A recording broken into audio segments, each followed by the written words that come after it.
Le 1er août 1943, Jésus dit : « Si vous considérez mon expression, en vérité, je vous dis que les publicains et les prostituées vous précéderont dans le royaume de Dieu. Vous pouvez comprendre le pouvoir de la foi quand elle est absolue et droite dans l'intention. Voilà pourquoi je vous dis aussi de ne juger aucun de vos frères et sœurs et de ne pas dire sottement : moi, je suis tranquille pour mon âme, parce que je n'ai pas commis de faute grave. Non, car en fait, vous commettez une faute plus grande que le publicain et la prostituée, puisqu'ils sont dominés par la passion de la chair, alors que ce sont les passions de votre esprit qui sont déréglées. Vous manquez à la charité et donc vous offensez Dieu, vous manquez à l'humilité et donc vous le dégoûtez, vous manquez à la contrition et donc vous le rendez sévère. Lorsqu'il rencontre le regard de Dieu, le pauvre publicain, la pauvre prostituée, que tant de choses ont pu mener à être ce qu'ils sont, croient en lui et viennent à lui avec toute leur capacité de foi, d'amour, d'humilité, de repentir. Ce qui les guérit alors et en fait des héros n'est pas seulement une purification superficielle, mais une saturation de mon pouvoir. Mais vous, si peu nombreux sont ceux qui sont capables d'être fermes dans la foi en leur Dieu. Regarde Maria, les âmes qui manquent de foi tombent comme les flocons de neige des nuages. Et si autrefois il neigeait légèrement, aujourd'hui la neige s'épaissit de plus en plus et devient tempête. Pauvres âmes, elles auraient tellement besoin de croire pour sauver quelque chose de leur esprit déjà blessé.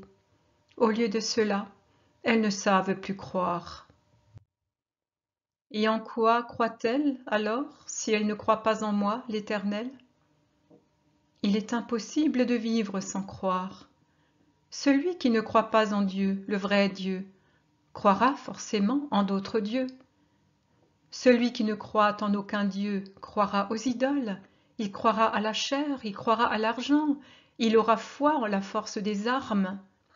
Bref, on ne peut ne croire en rien. Les ténèbres de l'âme qui ne croit en rien d'humain ou de surhumain sont pires que les ténèbres où plonge l'aveugle. Il ne lui reste qu'à tuer corps et âme dans une mort violente. Quand Judas a cessé de croire en moi, à la satisfaction de l'argent ou à la protection de la loi humaine, il s'est tué. Remords pour son crime ? Non. S'il s'était agi de cela, il se serait tué tout de suite après avoir compris que je savais. Mais il ne le fit pas alors, ni après l'infâme baiser et mon salut aimant, ni lorsqu'il me vit couvert de crachats, lié, traîné au milieu de 1000 insultes.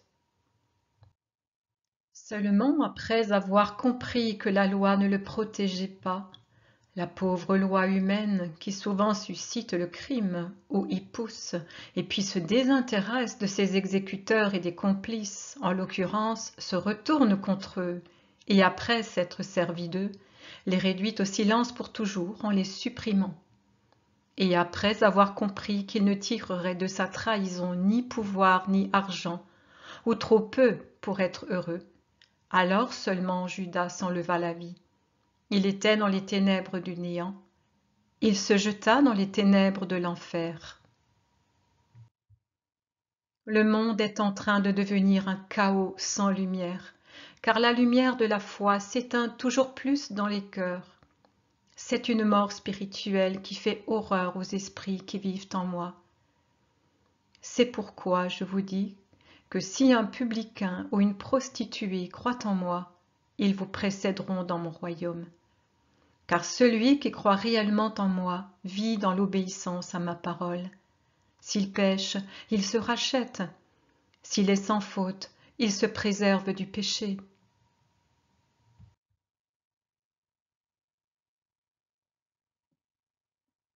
Le mercredi 23 mai de l'année 29, près du Jourdain, Jésus dit : « Il faut toujours agir honnêtement pour vivre dans la paix. Et celui qui se conduit ainsi ne doit pas avoir peur, ni en cette vie, ni en l'autre. Non, mes amis, je vous le dis, que celui qui agit en juste ne craigne rien, qu'il n'ait pas peur de ceux qui tuent, de ceux qui peuvent tuer le corps, mais rien de plus. Voici plutôt ce que vous devez craindre.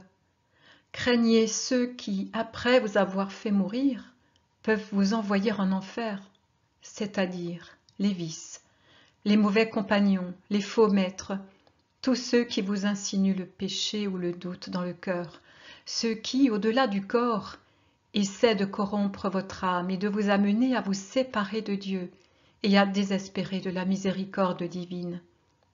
C'est cela que vous devez redouter, je vous le répète, car alors vous serez morts pour l'éternité. Mais pour le reste, pour votre existence, ne craignez rien. Votre Père ne perd pas de vue un seul de ces petits oiseaux qui font leur nid dans le feuillage des arbres, et aucun d'eux ne tombe dans le filet sans que son Créateur ne le sache.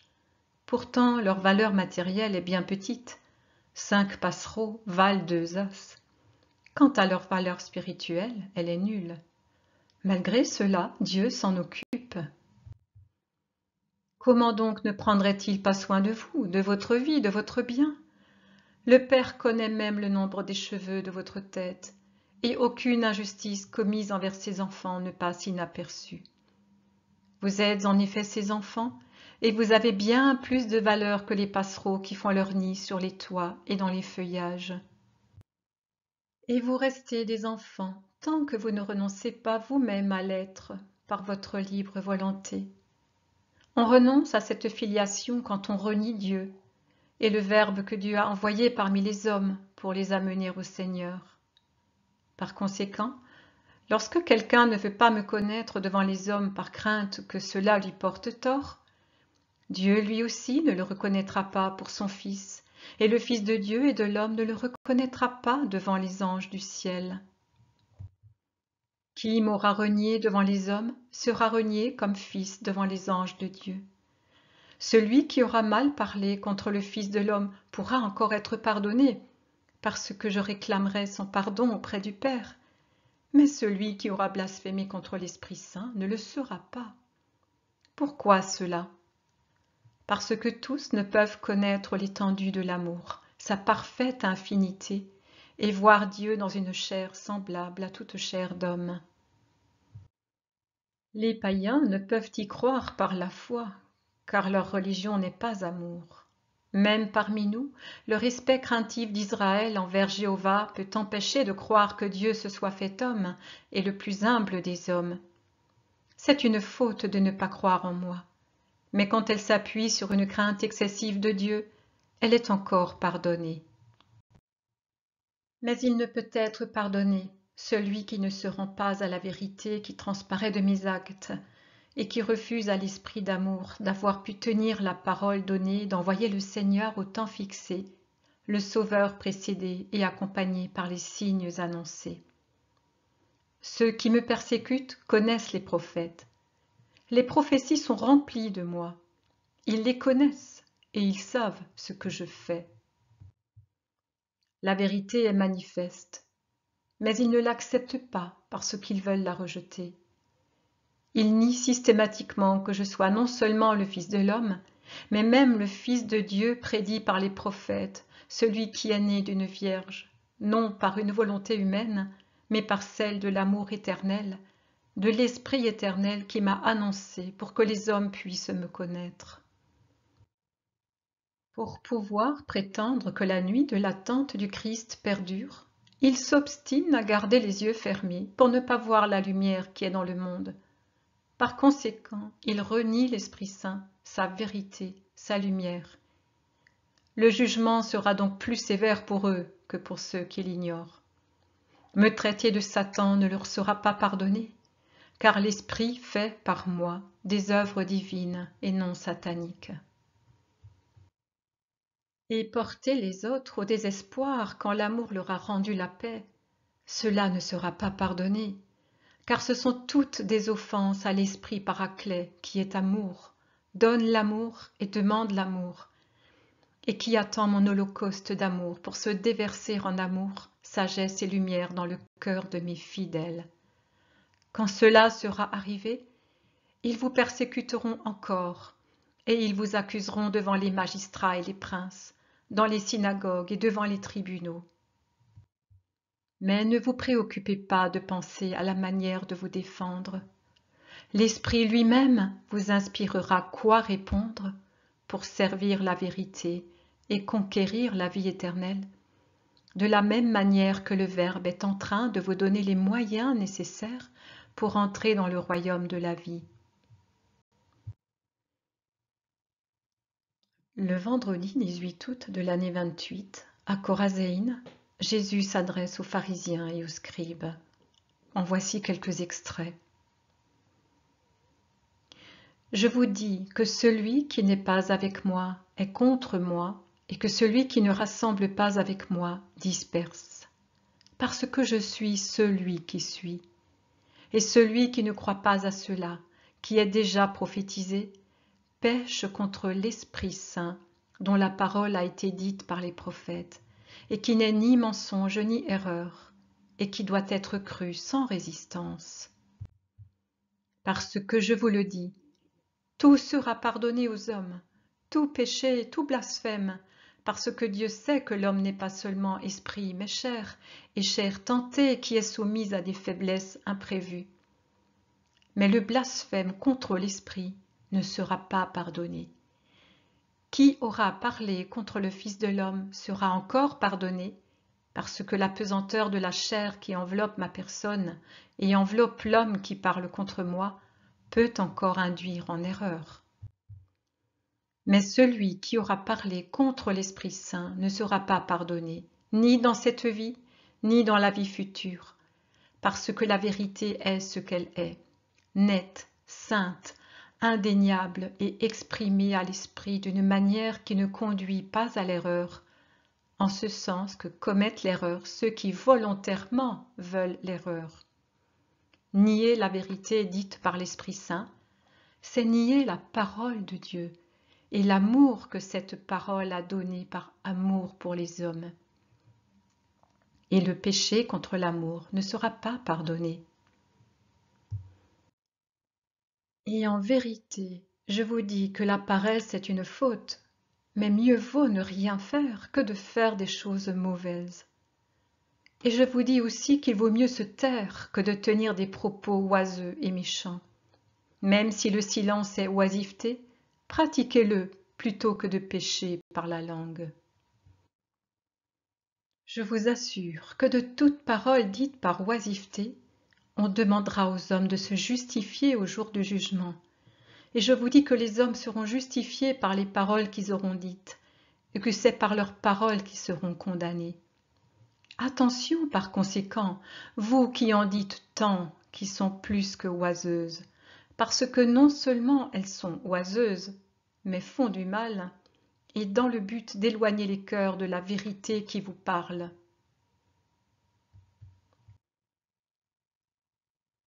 Quand un esprit immonde est sorti d'un homme, il erre dans des lieux arides pour chercher du repos et ne le trouve pas.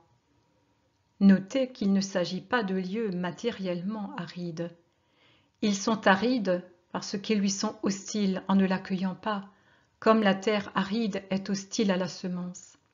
Alors il dit, « Je reviendrai à ma maison d'où j'ai été chassé de force et contre ma volonté, et je suis certain qu'il m'accueillera et me donnera le repos. » En effet, il revient vers celui qui lui appartenait, et souvent il le trouve disposé à l'accueillir, parce que, je vous le dis en vérité, l'homme a plutôt la nostalgie de Satan que celle de Dieu. Et si Satan ne s'empare pas de ses membres par une autre possession, il se lamente. Il s'en va donc, et il trouve la maison vide, balayée, ornée, parfumée par la pureté. Alors il va prendre 7 autres démons parce qu'il ne veut plus la perdre. Et avec ces 7 esprits pires que lui, il y entre et ils s'y établissent tous. Et ce second état de quelqu'un qui s'est converti une première fois et qui s'est perverti une seconde fois est pire que le premier. Car le démon peut apprécier à quel point cet homme est affectionné à Satan et ingrat envers Dieu, et parce qu'aussi Dieu ne revient pas là où on a piétiné ses grâces, et ceux qui ont déjà éprouvé une possession rouvrent leurs bras à une possession plus forte.